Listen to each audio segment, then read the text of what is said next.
আপনার জীবনে একটি বারের জন্য হলেও পুরো কোরআনে কারিমের শুরু থেকে শেষ পর্যন্ত বুঝে বুঝে পড়ার চেষ্টা করবেন। নবী করিম সাল্লাল্লাহু আলাইহি সাল্লামের জীবনী যে কোনো একটা জীবনী গ্রন্থ, সমৃদ্ধ কোনো একটা জীবনী গ্রন্থ, এটা শুরু থেকে শেষ পর্যন্ত কমপক্ষে একবার পড়ার চেষ্টা করবেন। এই দুটি কাজ করবার পর আপনি মুসলিম হিসাবে, মুসলমান হিসাবে এই দুটি পাঠের আগের আপনার যে অবস্থান এবং তার পরের যে অবস্থান, এই দুটির মধ্যে আকাশ এবং পাতাল পার্থক্য আপনি নিজে অনুভব করতে পারবেন। নবী করিম সাল্লাল্লাহু আলাইহি ওয়াসাল্লাম যে শরিয়া আমাদের সামনে রেখে গেছেন, তার যে জীবন দর্শন, আল্লাহর পক্ষ থেকে পাওয়া ওহীর ভিত্তিতে যে জীবন দর্শন, এটা যিনি রেখে গেছেন, এর মাধ্যমে মানবতাকে মর্যাদার সর্বোচ্চ আসনে তিনি আসীন করে গেছেন। কিভাবে?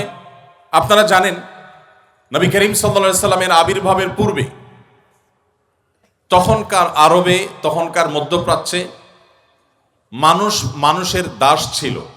মানুষ নিজের হাতে প্রতিমা তৈরি করে তাকে পুজো করত, মানুষ বিভিন্ন পাথরকে পুজো করত, মানুষ বিবস্ত্র হয়ে পবিত্র কাবা ঘরের চারপাশে প্রদক্ষিণ করাকে ইবাদত মনে করত।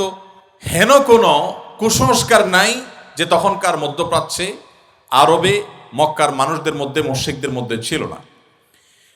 নবী করিম সাল্লাল্লাহু আলাইহি সাল্লাম এসে মানুষকে আহ্বান করলেন, ইয়া আইয়ুহান নাস, হে বিশ্ববাসী, হে মানব সম্প্রদায়, কুলু লা ইলাহা ইল্লাল্লাহ তুফলিহু, তোমরা একত্ববাদের সাক্ষ্য দাও। মানুষের সৃষ্টিকর্তা আল্লাহ ছাড়া মানুষের এই ললাট, মানুষের এই কপাল, মানুষের এই শির কারোর সামনে অবনত হতে পারে না। এটা মানবতার সবচেয়ে বড় অপমান, মানবতার সবচেয়ে বড় অসম্মান, যে মানুষ কোনো মানুষের, মানুষ কোনো গাছের, মানুষ চন্দ্রের, মানুষ সূর্যের, মানুষ কোন সৃষ্টির সামনে তার মাথাকে নত করবে, এটা মানবতার জন্য অপমান।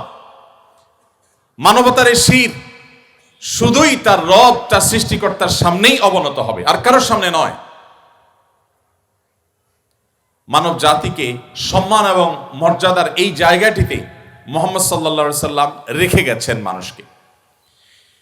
তিনি শুধুমাত্র মানুষকে এই তাওহীদের দাওয়াত দিয়ে ক্ষান্ত হয়েছেন তা নয়, তার এই দাওয়াতকে তিনি অত্যন্ত বলিষ্ঠভাবে, অত্যন্ত শক্তিশালীভাবে স্টাবলিশ করে গেছেন অত্যন্ত স্বল্পতম সময়। বন্ধুরা, আমাদের প্রিয় নবী সাল্লাল্লাহু আলাইহি সাল্লাম কত বছর বেঁচে ছিলেন? 63 বছর। মক্কায় তিনি কত বছর ছিলেন? 53 বছর। নবুয়তের পর 13 বছর, আর মোট 53 বছর। আর মদিনায় তিনি কত বছর বেঁচে ছিলেন? 10 বছর, মোট 63 বছর। তার এই 63 বছরের জীবনে আপনি একটি বছরও খুঁজে পাবেন না, একটি বছরও খুঁজে পাবেন না যেই বছর তিনি নিশ্চিন্তে, আরামে, শান্তিপূর্ণভাবে অতিবাহিত করতে পেরেছেন তার ওই বছরটাকে। এরকম একটি বছর আপনি খুঁজে পাবেন না। পৃথিবীতে আসার আগে থেকেই বিপদ মাথায় নিয়ে এসেছেন। পৃথিবীর আলো দেখবার আগেই, মাতৃগর্ভে থাকা অবস্থাতেই বাবাকে হারিয়েছেন। পৃথিবীর আলো দেখার পরপরই নিজের মমতাময়ী মাকেও হারিয়েছেন। এই যে শুরু হলো বিপদ, মাতৃগর্ভে থাকতেই বিপদ, সেই বিপদ তার জীবনের শেষ মুহূর্ত পর্যন্ত কাটেনি। মক্কায় মুশরিকরা তাকে বছর তো দূরের কথা, একটি রাত নিশ্চিন্তে ঘুমোতে দেয়নি। তার উপরে আগ্রাসন চাপিয়েছে, জুলুম চাপিয়েছে, শারীরিকভাবে হেনস্থা করেছে, মানসিকভাবে হেনস্থা করেছে। যারা তার কথা শুনেছে তাদের প্রতি অবরোধ আরোপ করেছে। 3 বছরের অবরোধ। সেই অবরোধ কি আজকের পৃথিবীতে যে অবরোধ চলছে এরকম কোন অবরোধ না। সে অবরোধ ছিল অত্যন্ত ভয়ঙ্কর অবরোধ। সে অবরোধ আজকের জেলখানার মতো নয়। সে অবরোধে মক্কার সমস্ত মুশরিকেরা মুহাম্মদ সাল্লাল্লাহু আলাইহি সাল্লামের প্রতি ঈমান আনা সামান্য সংখ্যায় গোনা যাবে কয়েকজন মানুষ, তাদের সাথে এমনভাবে অবরোধ করেছে যে কেউ তাদের সাথে কোনো কথাবার্তা বলবে না, কেউ কোনো কেনাবেচা করবে না, কেউ কোনো লেনদেন করবে না, কেউ কোনো বিবাহ শাদী করবে না। 1450-1500 বছর আগের যে পৃথিবী ছিল, তখনকার যে সমাজ ব্যবস্থা ছিল, সেই সমাজে 50-60 জন বা 100 জন মানুষকে যদি গোটা সমাজের সমস্ত মানুষ এইভাবে বয়কট করে, তার বেঁচে থাকা অলমোস্ট অসম্ভব প্রায়। আজকের পৃথিবীতে এরকম অনেক অবরোধকে ডিঙ্গিয়েও মানুষ টিকে থাকতে পারে, কিন্তু তখনকার বাস্তবতায় মানুষ মানুষের উপরে এতটা নির্ভরশীল ছিল যে টিকে থাকাটা দায় ছিল। নবী করিম সাল্লাল্লাহু আলাইহি সাল্লাম সেই সময় পার করেছেন। সাহাবীরা ওই সময় গাছের পাতা খেয়ে, পশুর চামড়া শুকিয়ে, সেসব খেয়ে তারপর তাদের জীবনকে ধারণ করতে হয়েছে। সে আলোচনা অনেক দীর্ঘ হবে। আল্লাহ সুবহানাহু ওয়া তাআলা আমাদেরকে যে ইসলামের সুমহান আদর্শের অনুসারী করেছেন, আমরা বেশিরভাগ মুসলমান, আমরা মুসলিম বাই চান্স, জন্মের সূত্রে মুসলমান, বাবা মা মুসলমান, সেই হিসাবে আমরা মুসলমান। আমাদের পৃথিবীর অনেক কিছুকে জানার, বোঝার, শেখার সুযোগ হলেও যে ইসলাম আমার অনন্তকালের সুখ কিংবা দুঃখের ফয়সালা করবে, যে ইসলামের ভিত্তিতে আমার জান্নাত কিংবা জাহান্নামের সিদ্ধান্ত হবে, সেই ইসলাম সম্পর্কে একটু সময় নিয়ে পড়াশোনা করবার মতো সুযোগ আমাদের অনেকেরই হয়নি। যার কারণে ইসলামটা আমাদের কাছে অন্য 10টি মানুষের তৈরি করা ধর্মের মতো গতানুগতিক ধর্ম। এটা নিয়ে যদি আমরা একটু পড়াশোনা করার সুযোগ করতে পারি, আমরা যদি কোরআনটাকে একটু স্টাডি করতে পারি, আমরা যদি প্রিয় নবী সাল্লাল্লাহু আলাইহি সাল্লামের জীবনীটাকে একবার অন্তত শুরু থেকে শেষ পর্যন্ত পড়ে দেখতে পারি, আমরা যদি নবী করিম সাল্লাল্লাহু আলাইহি সাল্লাম এবং খোলাফায়ে রাশেদা তথা ইসলামের সোনালী যুগের স্বর্ণ মানবদের ইতিহাস একটু ঘেঁটে দেখতে পারি, তাহলে সেক্ষেত্রে আমাদের ইসলামটা গতানুগতিক না হয়ে ইসলামটা হবে আমাদের যথাযথ, এবং ইসলাম চর্চা করাটা হবে আমাদের জন্য তৃপ্তির, আনন্দের, এবং সেটি আমাদেরকে মানসিক প্রশান্তি এনে দিবে ইনশাআল্লাহ তাআলা। প্রিয় নবী সাল্লাল্লাহু আলাইহি সাল্লাম যে শরীয়ত আমাদের সামনে উপস্থাপন করে গেছেন, তার এই শরিয়ার যে সৌন্দর্য আছে, সেগুলো নিয়ে আলোকপাত অনেক দীর্ঘ সময় নিয়ে করা যাবে। আমরা শুধু মোটা দাগে একটি বিষয় বলি, মুহাম্মদ সাল্লাল্লাহু আলাইহি সাল্লাম পৃথিবীকে কি দিয়ে গেছে। বিশেষ করে বিজ্ঞানের এই পৃথিবীতে, আপনারা সবাই সায়েন্সের ছাত্র, বিজ্ঞান মানুষের জীবন মানকে অনেক সহজ করেছে, উন্নত করেছে, অনেক কিছু দিয়েছে।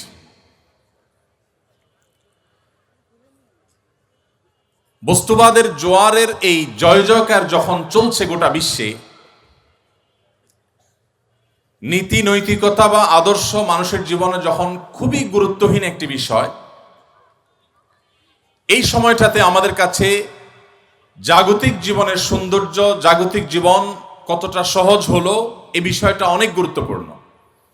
এবং সেই কারণে মুহাম্মদ সাল্লাল্লাহু আলাইহি ওয়াসাল্লাম পৃথিবীতে বিজ্ঞানের কোন থিওরি আবিষ্কার করে গেছেন, মানুষের জীবনমান উন্নয়ন করার ক্ষেত্রে তার কি ভূমিকা ছিল, এরকম বিষয় আসলগুলোকে আমরা উপস্থাপন করে তাকে অন্যদের সাথে আমরা তুলনা বা কম্পেয়ার করার চেষ্টা করি।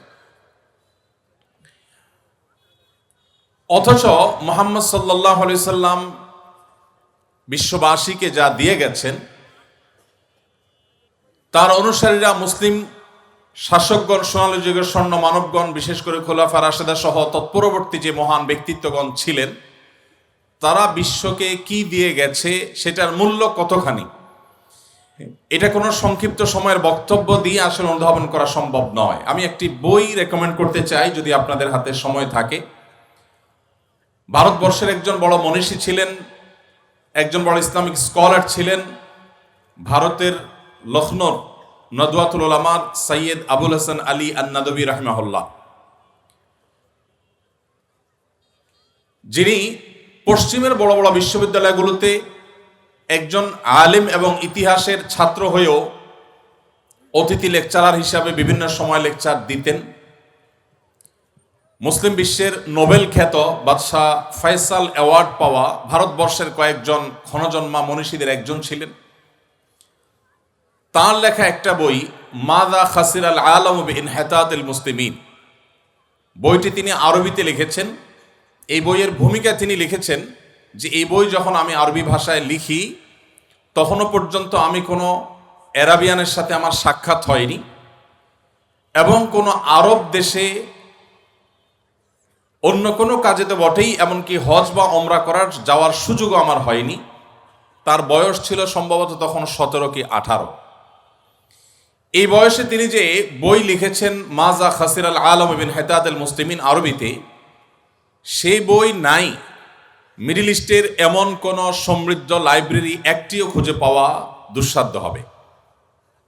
আমি 10-10টি বছর মিডল ইস্টে কাটিয়েছি। মিডল ইস্টের যে সমস্ত ভাইয়েরা সেখানে পড়াশোনা করছেন বা মধ্যপ্রাচ্যের বিভিন্ন বিশ্ববিদ্যালয়গুলো, বিভিন্ন শিক্ষা প্রতিষ্ঠানগুলো, বিভিন্ন লাইব্রেরি সম্পর্কে ন্যূনতম ধারণা রাখেন এমন যে কেউ বলতে পারবেন। সংক্ষেপে তাকে আলিমিয়া নদবী বলা হয়। আলিমিয়া নদবীর এই বইটি নেই এরকম কোনো লাইব্রেরি সেখানে খুঁজে পাওয়া কঠিন হবে।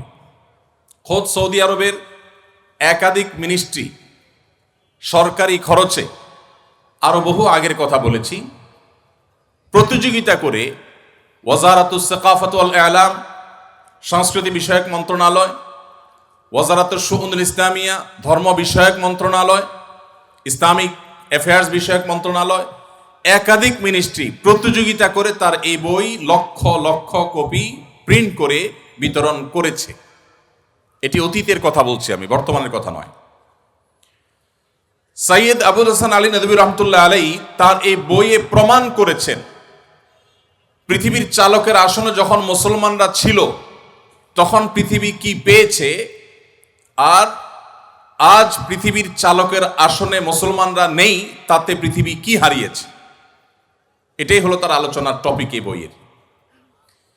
এই বইটি বাংলা অনুবাদ হয়েছে, ইসলামী ফাউন্ডেশন থেকে অনুবাদ করা হয়েছে। আবু সাইদ মোহাম্মদ ওমর আলী ইসলামী ফাউন্ডেশন একজন পরিচালক ছিলেন, এই অঞ্চলেরই মানুষ, চুয়াডাঙ্গার মানুষ, তিনি অনুবাদ করেছেন। মাওলানা আবু তাহের মেজবাহ অনুবাদ করেছেন, আরও একাধিক মানুষ অনুবাদ করেছেন। এই বইটি বাংলা অনুবাদ হয়ে গেছে, ইংলিশে বিভিন্ন ভাষায় আছে। আপনি মুসলমানের সন্তান হিসেবে এই বইটি যদি একবার পড়েন, আমার বিশ্বাস যে ইসলামের সোনালী যুগের স্বর্ণ মানবদের যে অবদান মানব জাতির প্রতি ছিল সে সম্পর্কে আপনি কিঞ্চিত হলেও ধারণা পাবেন।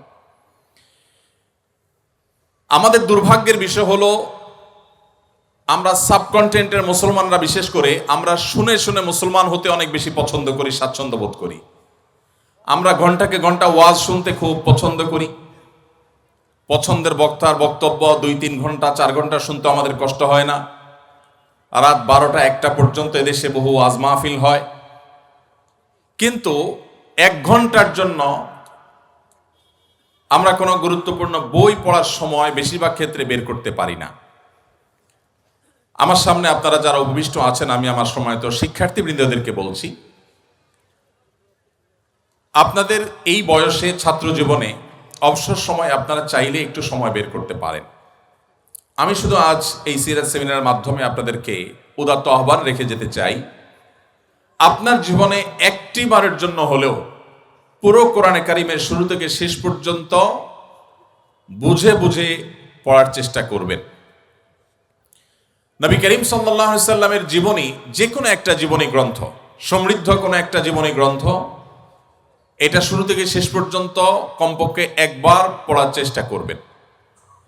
এই দুটি কাজ করবার পর আপনি মুসলিম হিসাবে, মুসলমান হিসাবে এই দুটি পাঠের আগের আপনার যে অবস্থান এবং তার পরের যে অবস্থান, এই দুটির মধ্যে আকাশ এবং পাতাল পার্থক্য আপনি নিজে অনুভব করতে পারবেন।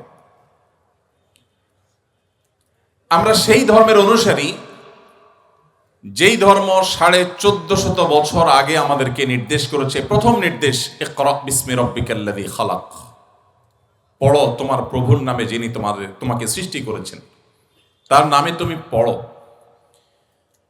আল্লাহ সুবহানাহু ওয়া তাআলা গোটা কোরআন জুড়ে বহু আদেশ করেছেন, বহু নিষেধ করেছেন, বহু দৃষ্টান্ত উপস্থাপন করেছেন, বহু ইতিহাস পর্যালোচনা করেছেন। কিন্তু পুরো কোরআন জুড়ে যত আদেশ নিষেধই থাকুক না কেন, প্রথম আদেশ আল্লাহ করেছেন পড়ো।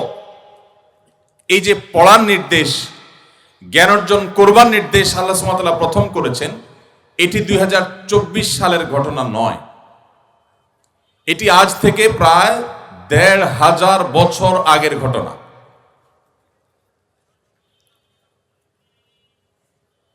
১৫০০ বছর আগের পৃথিবী যদি আমরা একটু কল্পনা করি, তাহলে আমাদের স্মৃতিপটে কি ভাসতে পারে? আমরা আমাদের দেশের প্রেক্ষাপটে যদি বলি, সম্মানিত শিক্ষকবৃন্দ বা যারা সিনিয়র আছেন, 40 বা 50+ যাদের এইজ হয়ে গেছে, তারা বলতে পারবেন যে আমাদের এই দেশেও ২০-৩০ বছর আগেও গ্রামাঞ্চলে অনেক মানুষ ছিল, ছেলে মেয়েদেরকে বলতো এত পড়ালেখা করে কি হবে, খেতে যায় কাজ করো।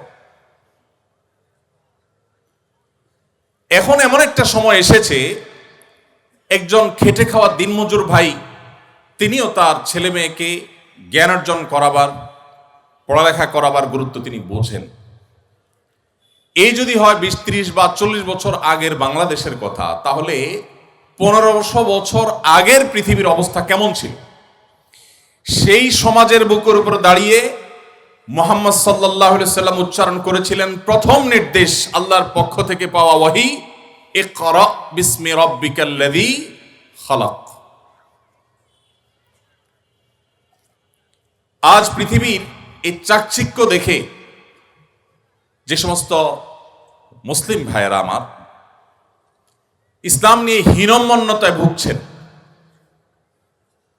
যাদের মধ্যে এই সংশয় কাজ করছে যে আসলে আমরা মুসলমানরা পৃথিবীর জন্য কি করলাম? ইউরোপিয়ানরা আমাদেরকে সব দিয়েছে, পশ্চিমারা আমাদেরকে জীবনমানকে উন্নত করেছে, তাদের গবেষণা, তাদের থিওরি, তাদের জ্ঞান বিজ্ঞান, তাদের টেকনোলজি, তাদের শিল্প, এসব কিছু দ্বারা আমরা উপকৃত হচ্ছি। অ্যাজ এ মুসলিম আমার পূর্বপুরুষরা পৃথিবীকে কি দিয়ে গেছে, এটা নিয়ে দীর্ঘ আলোচনা করবার সুযোগ নেই। আমি শুধুমাত্র রেকমেন্ড করলাম, যদি সুযোগ থাকে, মুসলমানদের পতনে বিশ্ব কি হারালো বইটির অনুবাদ, আর আরবি নাম, মূল বইয়ের নাম হলো মাজা খাসিরাল আল বিন হায়াতাতুল মুসলিমিন। বিভিন্ন ভাষায় অনুবাদ হয়েছে, বাংলায় একাধিক পণ্ডিত ব্যক্তি অনুবাদ করেছেন। তো এই বইটি আপনি পড়লে আপনার এই প্রশ্নের উত্তর পেয়ে যাবেন। মুহাম্মদ সাল্লাল্লাহু আলাইহি সাল্লাম তিনি পৃথিবীকে কি দিয়ে গেছেন?